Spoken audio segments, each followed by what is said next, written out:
शारीरिक आरोग्यासाठी अनेक औषधे, गोळ्या, उपचार पद्धती उपलब्ध आहेत. परंतु आत्मिक आरोग्याचं काय? ते मिळवायचं तरी कसे? आपण कधी यावर विचार केलाय?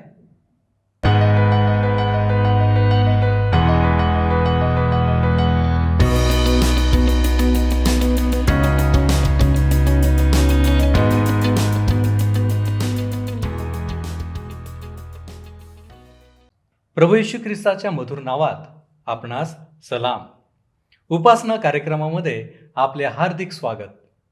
आशा आहे की आपण सर्व चांगले आहात आणि आजच्या अध्ययनासाठी आपली वही आणि पेन घेऊन बसला असाल. आपण पाहत होतो की येशूने आता आपले सेवा कार्य सुरू केलेले आहे आणि तो लोकांना बरे करीत होता, आरोग्य देत होता.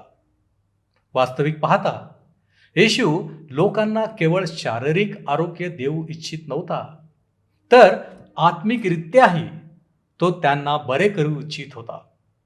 प्रियानो, आजच्या अध्ययनात आपण सर्वप्रथम पाप आणि पापांची क्षमा याबद्दल पाहणार आहोत. नंतरच्या भागात आपण काही वेळ शब्बात याविषयी माहिती घेणार आहोत. माझी खात्री आहे आजच्या अध्ययनात आपणास अनेक गोष्टी शिकावयास मिळणार आहेत. तर मग चला प्रियांनो, आपण आपल्या अध्ययनाची सुरुवात करूया. श्रोत्यानो, मार्क शुभवर्तमान ह्याच्या 2ऱ्या अध्यायाच्या 5व्या वचनापर्यंत आम्ही अध्ययन संपवलेले आहे. आजचे अध्ययन 6व्या वचनापासून आम्ही पुढे चालू करणार आहोत. 6 आणि 7 वचने सांगतात, कित्येक शास्त्री तेथे बसले होते. त्यांच्या मनात असा विचार आला की हा असे का बोलतो? हा दुर्भाषण करीतो. एका वाचून म्हणजे देवा वाचून पापांची क्षमा कोण करू शकतो? हा विचार त्यांच्या मनात ह्यासाठी आला श्रोतांनो, कारण प्रभू येशूने त्या तरुणाला म्हटले होते, मुला, तुझ्या पापांची क्षमा झाली आहे. ह्या ठिकाणी शत्रू उपस्थित असलेला आम्हाला दिसतो. हे लोक उघडपणे बोलत नाहीत, पण मनात मात्र विचार करतात. विचारात त्यांनी जे 2 प्रश्न उभे केलेत, त्यातील पहिल्या प्रश्नात ते चुकत होते, परंतु दुसऱ्या प्रश्नात मात्र ते बरोबर होते. हा माणूस दुर्भाषण करीत नव्हता, परंतु हे खरे की फक्त देवच पापांची क्षमा करू शकतो. कुठल्याच न्यायाधीशाला अपराध्याला सोडून देण्याचा अधिकार नसतो. न्यायाधीशाचे काम काय असते? की कायदा लागू करणे. परमेश्वर ह्या सृष्टीवर सत्ता चालविणार आहे व त्याच्या कायद्याची सुरक्षा त्याने करायलाच हवी. तो कायद्याविना असू शकत नाही. तो असू शकत नाही कारण तो नीतिमान आहे. तो न्यायी परमेश्वर आहे. त्याने हे कायदे, नियम तयार केलेत व तो त्यांचे पालन करतो व त्याचे नियम अविचलित आहेत. ते मुळीच बदलत नाहीत व त्यांच्यामुळे तुम्ही व मी देवासमोर अपराधी आहोत. आम्हाला श्रोत्यानो आमच्या पापांची क्षमा हवी आहे व तो ती क्षमा पुरवतो. तो उदार हृदयाचा आहे म्हणून तो क्षमा करतो असे समजण्याची चूक आम्ही करू नये. तो क्षमा करतो कारण ख्रिस्ताने आमच्या पापांची खंडणी भरून दिली आहे. प्रभू येशू ख्रिस्त ह्या ठिकाणी दुर्भाषण करीत नव्हता. तो परमेश्वर आहे. तो पापांची क्षमा करू शकला कारण तो ह्या पृथ्वीवर तुम्हाला आणि मला, त्या पक्षघाती माणसाला तारण देण्याकरिता आला. पापांची क्षमा देण्याकरिता आला. पापांपासून आम्हाला मुक्त करण्याकरिता आला. 8वं वचन बघा. ते स्वतःशी असा विचार करीत आहेत हे येशूने अंतर्ज्ञानाने लागलेच ओळखून त्यास म्हटले, तुम्ही आपल्या मनात असले विचार का आणिता? ही माणसे उघडपणे बोलले नाहीत, पण त्यांनी मनामध्ये हा विचार केला होता. येशूने त्यांना त्यातून बाहेर काढण्याचा प्रयत्न केला, परंतु त्यांनी मौन धारण केले. म्हणून प्रभू त्यांना म्हणाला 9व्या वचनात, तुझ्या पापांची क्षमा झाली आहे असे पक्षघाती माणसाला म्हणणे सोपे, किंवा उठ, आपली बाज उचलून चाल असे म्हणणे सोपे. ते त्याच्या कुठल्याच प्रश्नाचे उत्तर देणार नव्हते. ते शांत होते व शांत होते म्हणून तो त्यांच्याशी पुढे बोलतो आहे. त्याला माहीत होते ते काय विचार करीत आहेत. योहान शुभवर्तमान 2रा अध्याय 25व्या वचनामध्ये म्हटले आहे. योहान शुभवर्तमान 2रा अध्याय 25वे वचन. शिवाय मनुष्याविषयी कोणीही साक्ष द्यावी ह्याची त्याला जरुरी नव्हती, कारण मनुष्यात काय आहे हे त्याला स्वतःला ठाऊक होते. आता तो खरोखर त्यांना मुद्द्यावर आणीत आहे. तुझ्या पापांची क्षमा झाली आहे असे पक्षघाती माणसाला म्हणणे सोपे, किंवा उठ, आपली बाज उचलून घे व आपल्या घरी जा, असे म्हणणे सोपे. जरी श्रोत्यानो त्यांनी उत्तर दिले नाही, तरी मला पूर्ण खात्री आहे की त्यांनी नक्कीच मनात म्हटले असेल, एकापेक्षा एक कठीण आहे. फक्त परमेश्वरच ते करू शकला. हे उत्तर बरोबर आहे म्हणून प्रभू येशू त्या माणसाला म्हणाला, उठ, आपली बाज उचलून घे व आपल्या घरी जा. 10 आणि 11 वचने पुढे सांगतात, परंतु मनुष्याच्या पुत्राला पृथ्वीवर पापांची क्षमा करावयाचा अधिकार आहे, हे तुम्हा समजावे म्हणून तो पक्षघाती माणसाला म्हणाला, मी तुला सांगतो, उठ, आपली बाज उचलून घे व आपल्या घरी जा. येशू ख्रिस्ताने त्याला पूर्ण आरोग्य दिले, अर्थात शारीरिक आणि आत्मिक आरोग्य. 12वं वचन बघा, मग तो उठला व लागलाच आपली बाज उचलून सर्वांच्या देखत निघाला.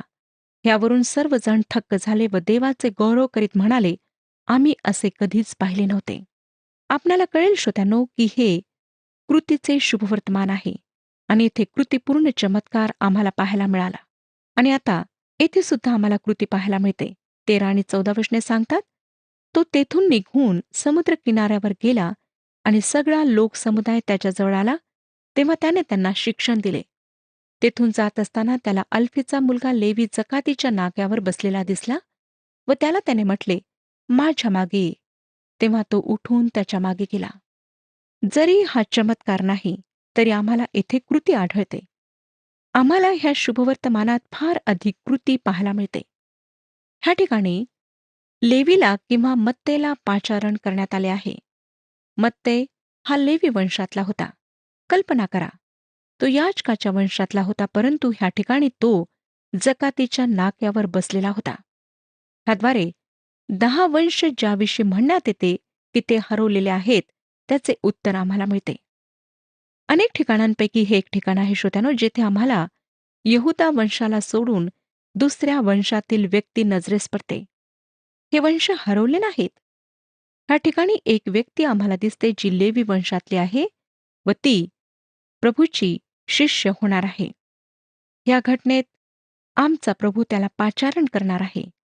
आपणाला आठवत असेल की मत्ते शुभवर्तमानात मत्ते त्याने खूप मोठी मेजवानी दिली व काही मित्र मंडळीला बोलावले ह्याविषयी काहीच सांगत नाही. त्याचे जे मित्र होते ते सर्व पापी होते. 15 आणि 16 वचने बघा, नंतर असे झाले की तो त्याच्या घरी जेवावयास बसला.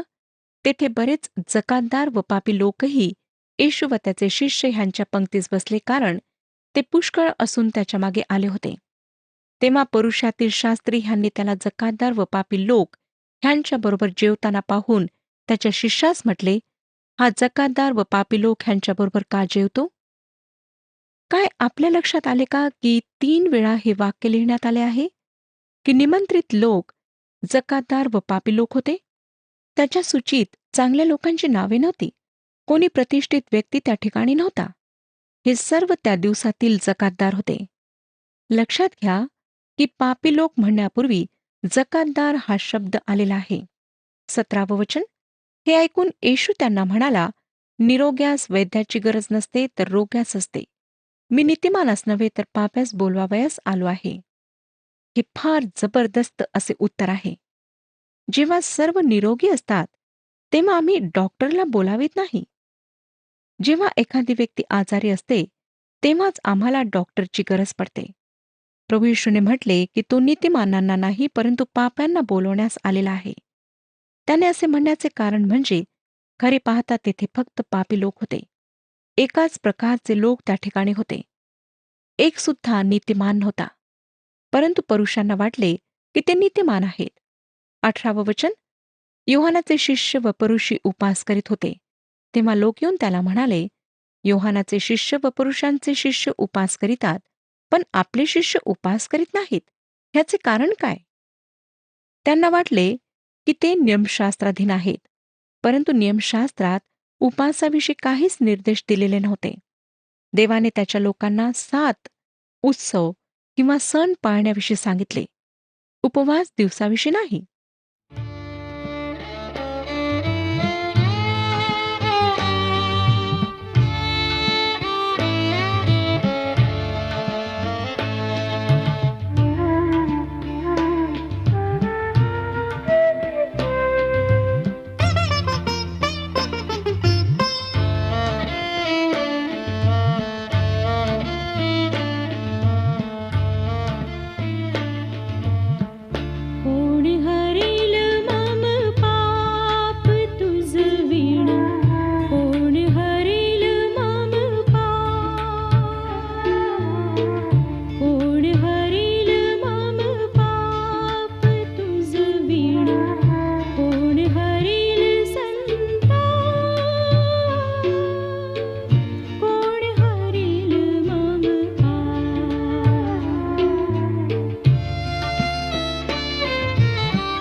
19 आणि 20 वचने बघा.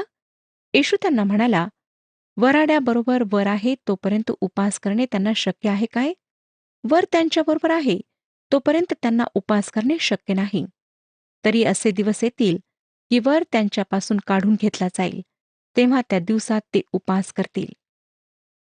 तो त्यांना जे सांगत आहे ते म्हणजे उपवास करण्यापेक्षा त्याच्याशी अधिक जवळीकता असणे, त्याच्यासोबत सहभागिता ठेवणे हे अधिक महत्वाचे आहे.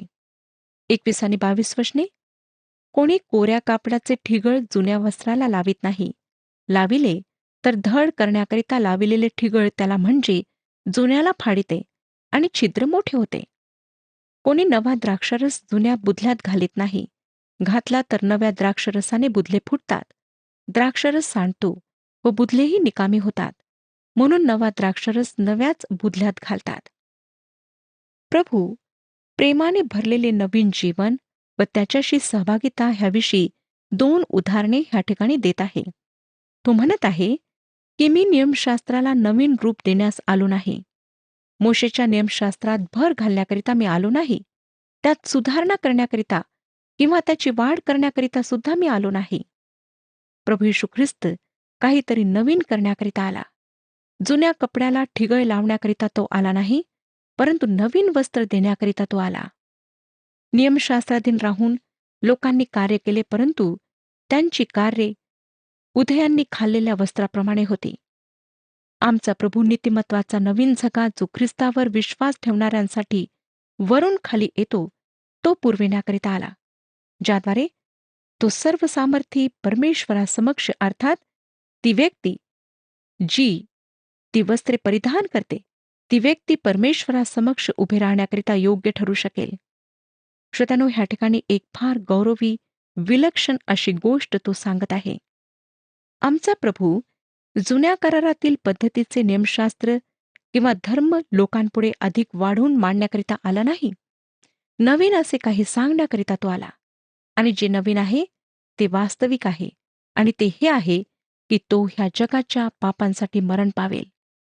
नवा द्राक्षरस नव्या बुधल्यात टाकण्यात येतो. नवीन वस्त्र नवीन माणसाला घालण्यात येतात. ते नीतिमत्वाचे वस्त्र जो विश्वासाद्वारे देवाची संतान होतो त्याला वरून देण्यात येतात. आणि ही एक फार विलक्षण अशी गोष्ट आहे. ह्या अध्यायाच्या शेवटल्या भागात आम्ही शेतातील शब्बात दिवसाकडे येत आहोत. नंतर 3ऱ्या अध्यायाच्या सुरुवातीला सभास्थानातील शब्बात दिवस आम्हाला वाचायला मिळतो. श्रोत्यानो, ह्या 2 घटना मत्तै शुभवर्तमान व लूक शुभवर्तमानामध्ये सुद्धा पाहायला मिळतात. हे फार महत्वाचे आहे, कारण ह्या शब्बाताच्या प्रश्नावरून त्याचा धार्मिक पुढाऱ्यांशी वाद झाला होता. त्याच वेळेपासून ते त्याचा घात करण्याकरिता योजना तयार करू लागले. तो ह्या ठिकाणी तो शब्बाताचा प्रभू आहे असा दावा करतो. सभास्थानात शब्बाताच्या दिवशी तो चांगले कार्य करतो. प्रश्न अर्थातच हा उठतो की काय त्याने ह्या दोन्हीमध्ये कधी शब्बात मोडला काय? जेव्हा त्याने वाळलेल्या हाताच्या गरीब माणसाला आरोग्य दिले, तेव्हा काय त्याने शब्बाताचा नियम मोडला? मुळीच नाही. तो नियमशास्त्र पूर्ण करण्याकरिता आला. परंतु ह्या ठिकाणी आम्हाला दिसतं की तो त्याचे स्पष्टीकरण देत आहे. तो हे प्रगट करीत आहे की तो शब्बाताचा प्रभू आहे व चांगले करणे हे अधिक महत्वाचे आहे. 23वे वचन. मग असे झाले की तो शब्बात दिवशी शेतामधून जाताना त्याचे शिष्य वाटेने कंसे मोडू लागले. कंसे हा ग्रीकमधील स्पोळिमा शब्द आहे, ज्याचा अर्थ आहे दाण्यांची पेरणी झालेले शेत. ते बी, बार्ली किंवा गहू सुद्धा असू शकते. शिष्य कणसे मोडू लागले व खाऊ लागले. पुरुषांनी शब्बाताच्या दिवशी त्यांनी असे करणे पाप आहे असे सांगितले. त्यांच्या मते तसे करणे म्हणजे पिकाला कापणे व कुटणे असे होते. आणि आम्हाला अनुवादाचे पुस्तक 23वा अध्याय 24 आणि 25 वचनांमध्ये वाचायला मिळते. अनुवादाचे पुस्तक 23वा अध्याय 24 आणि 25 वचने. आपल्या शेजाऱ्याच्या द्राक्षमळ्यात गेलास तर मनमुराद द्राक्षे खा, मात्र आपल्या भांड्यात काही घेऊ नकोस. आपल्या शेजाऱ्याच्या उभ्या पिकात तू गेलास तर वाटल्यास कणसे खुडून हातावर चोळ, पण आपल्या शेजाऱ्याच्या उभ्या पिकास विळा लावू नकोस. खरे पाहता ते नियमशास्त्राचे पालन करीत होते, जर त्यांनी विळा चालवला असता तर त्या पिकाची कापणी त्यांनी केली असे म्हणता आले असते. परंतु पुरुषांनी त्या कृत्याचा आपला स्वतःचा अर्थ लावला व ती शिष्यांची कृती नियमशास्त्र तोडण्याशी त्यांनी जुळवली. 24 आणि 25 वचने बघा. तेव्हा परुषी त्याला म्हणाले, पहा, शब्बात दिवशी करू नये ते हे का करीतात? तो त्यांना म्हणाला, दाविदाला गरज पडली म्हणजे त्याला व त्याच्या बरोबरच्यांना भूक लागली तेव्हा त्याने काय केले? त्यांनी शब्बात मोडला नाही ह्यावर येशूने जोर दिला नाही. खरे पाहता ह्या विषयावर त्यांच्याशी वाद घालणे त्याने टाळले. आता तो दाविदाच्या जीवनाविषयी, त्यांच्या राजाच्या जीवनाविषयी सांगतो ती घटना सांगतो, जेव्हा त्याने मोशेचा नियम मोडला व संतुष्ट झाला. नियमशास्त्र एखाद्यावर जो देवाची सेवा करीत आहे त्याच्यावर अधिक दुःख, अधिक त्रास वाढावा म्हणून लादण्यात येऊ नये, आणि हीच गोष्ट दाविदाविषयी होती. तेच उदाहरण प्रभू येशू ह्या ठिकाणी वापरित आहे. पुढे 26 ते 28 वचने बघा.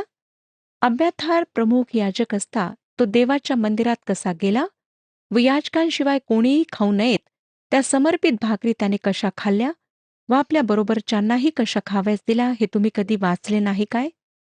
आणखी तो त्यांना म्हणाला, शब्बात मनुष्यासाठी झालेला आहे, मनुष्य शब्बातासाठी झालेला नाही. म्हणून मनुष्याचा पुत्र शब्बाताचाही प्रभू आहे. श्रोत्यानो, शब्बात दिवस व त्याचा अर्थ ह्याबाबत हे फार मोठे तत्व आहे. नियमशास्त्र मानवाकरिता तयार करण्यात आले होते व मानव शब्बाताकरिता तयार करण्यात आला नाही. एक दुसरे मोठे तत्व जे ह्या ठिकाणी मांडण्यात आले आहे ते म्हणजे प्रभू येशू शब्बाताचाही प्रभू आहे. ह्या दोन्ही गोष्टी अत्यंत महत्वाच्या आहेत. लक्षात घ्या, आम्ही शब्बाता संबंधाने मोशेच्या जुन्या पद्धतीखाली नाही.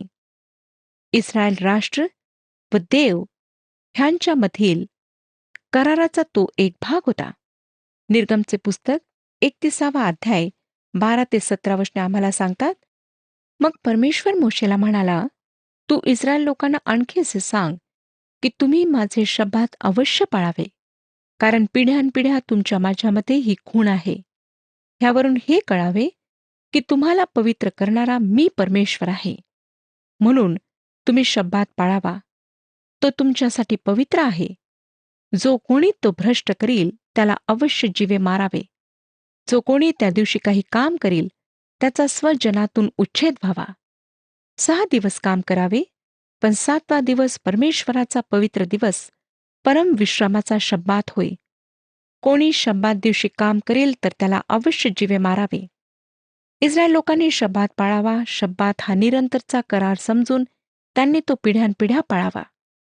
माझ्यामध्ये व इस्रायल लोकांमध्ये ही निरंतरची खूण होय, कारण परमेश्वराने 6 दिवसात आकाश व पृथ्वी निर्माण करून 7व्या दिवशी विसावा घेतला आणि त्याचा श्रमपरिहार झाला.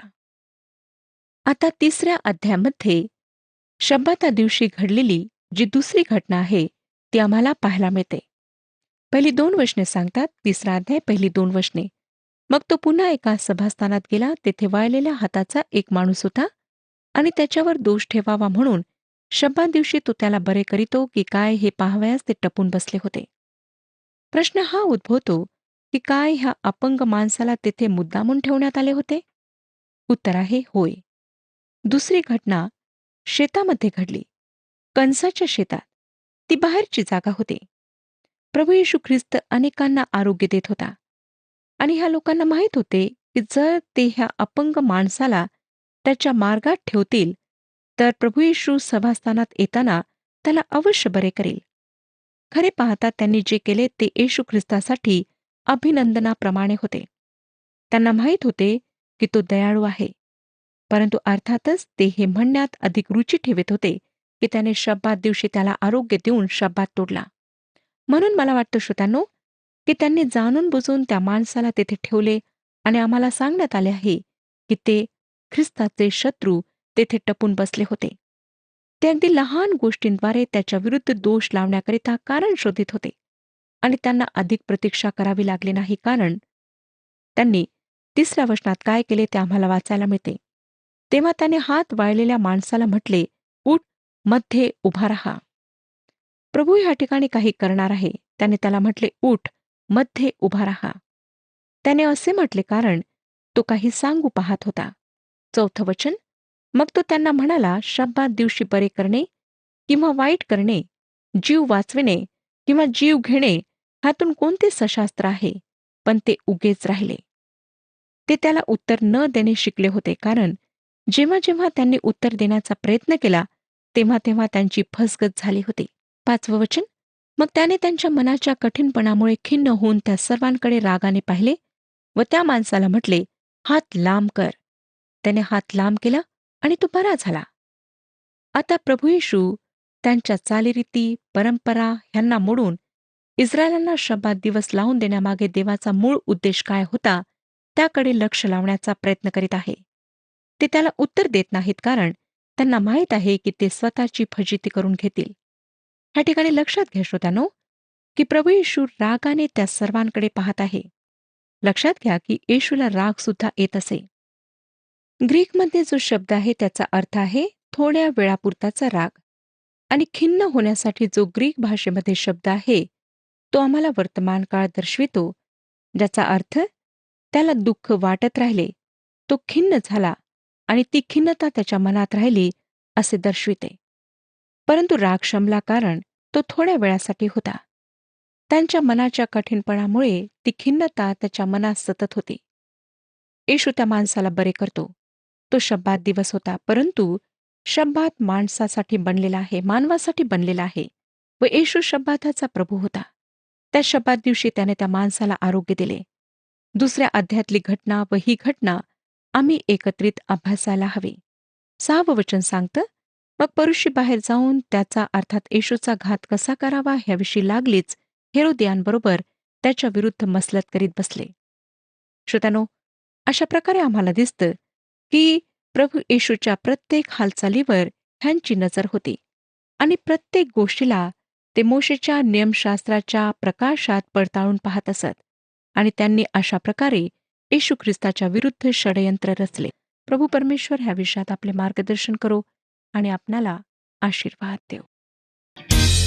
हा कार्यक्रम आपणास आवडला काय? आता आम्हाला एक मिस कॉल करा आणि आपण पुढील विजेता होऊ शकता.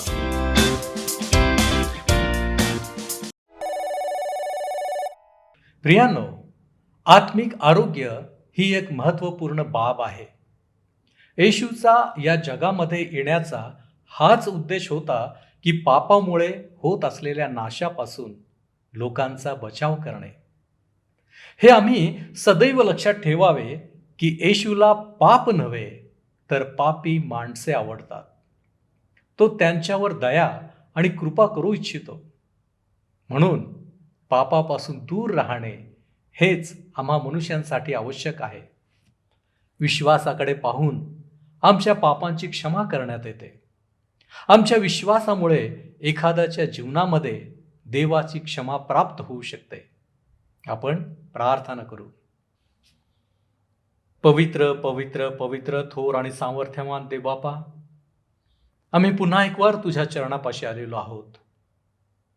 प्रभू, आमची खात्री आहे आणि हे आम्हाला ठाऊक आहे की आम्ही पापी आहोत. आणि प्रभू, जे आम्हाला हे देखील ठाऊक आहे, तुला पाप आवडत नाही, परंतु पापी मनुष्य तुला आवडतो, यासाठी की त्याला त्या पापाच्या खाईमधून बाहेर काढावं, पापापासून मुक्ती द्यावी, ही तुझी इच्छा आहे. आणि म्हणूनच प्रभूजी, आज आम्ही तुझ्या चरणापाशी आलेलो आहोत. प्रभूजी, आम्हाला ठाऊक आहे की तू केवळ शारीरिक आरोग्यच देतो असं नव्हे, तर वास्तविक पाहता तू आम्हाला आत्मिक आरोग्य देण्यास आलेला आहे. आणि म्हणून प्रभूजी, आम्ही स्वतःला तुझ्या पवित्र हातामध्ये सोपवतो.